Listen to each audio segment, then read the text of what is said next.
Hey team, okay, this is not for clients. I'm just gonna zip through it really fast, informally, so this is just for our internal use for the team. It's for a little demo for our new September and October warm-up for Defy. So, thread the needle, rotation, first one. All right, hands and knees. So yeah, I just lost my train of thought. We're gonna reach one arm under as far as they can twist, but you don't want to sacrifice, like they don't want to bend this elbow, so that elbow stays straight. So yeah, you can't go as far, but you want to keep that alignment, and then twist up to the opposite side. Let the head follow the hands. So when they're reaching under, their head should be facing this way.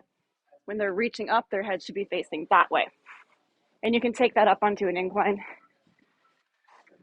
as well. The same thing with the hand on a box. Okay, so that is that one. Next one. Oh yeah, child's pose to cat pose. I love this one. Okay, so they're already down here, so that's good. Push back to child's pose, then up into cat, and then back to child's pose, up into cat. And they just kind of cycle between those two. The only tricky thing is how to do this on an incline. Kind of works.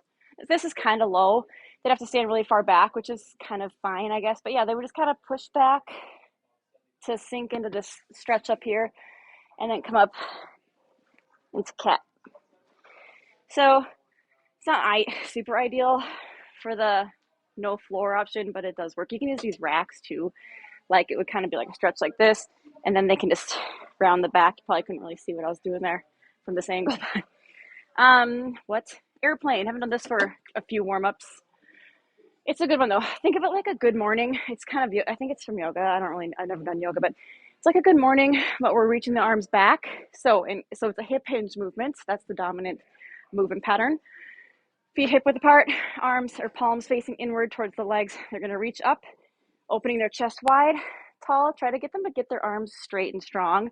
And we don't want I hate when people are like, it's like get into it, like straighten those arms. So reach up tall, like you mean it. And then as you come down, we're doing a hip hinge. Arms are going to reach back. And here's kind of the good morning part, right? You should feel a stretch in the hamstrings. I tell people to pretend someone's behind them pulling their arms to help them lengthen the arms. So in sequence, reach up tall, open the chest, soft bend in the knees, hinge at the hips, arms back. From the side, reach up tall, open the chest, inhale, exhale, soft bend in the knees, hinge at the hips, reach back. Watch out for them going, please control their speed on this. This is not what we're going for. We're not doing a skier. It's slow, controlled. We want to feel the stretch.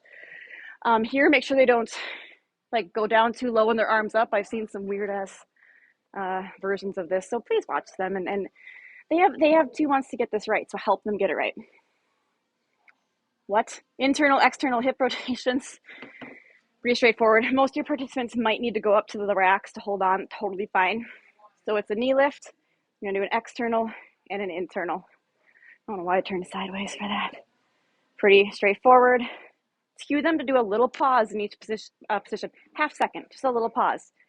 What that does is slow it down, first of all, because we don't want this. That's not doing anything. People try to whip through these too fast.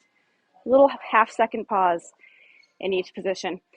Try to cue them to keep the hips relatively still, so we're not doing this and this, because I'm literally not moving this hip joint or this joint, this side at all. All I'm doing is twisting at my knee here. So I'm not remotely moving my hip.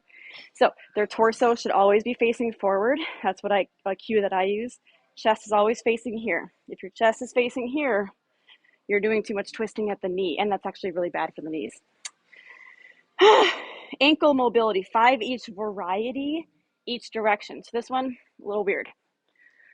So the first one, what I meant by variety is we're going to go forward and back. So they go up to the toe and then kind of back on the heel. Yes, that's going to be like a calf and hamstring stretch too. Awesome, good, great. But we're going for the ankle mobility. So here they should feel like they're kind of pressing the top of their foot down, doing a little Michael Jackson action. So press the top of the foot down and then lift the toes up. So like a toe lift. It's essentially this. We're just adding some pressure with the floor. So you'll do 5 of these sequences, and then the other 5 is side to side. So yes, when you pivot, not pivot, like press internally like this, you can't go very far. So don't let them like push really far. I have good ankle mobility, and this is about as far as I can go this way. But look how far I can go this way. So just 5 of these. 1, 2.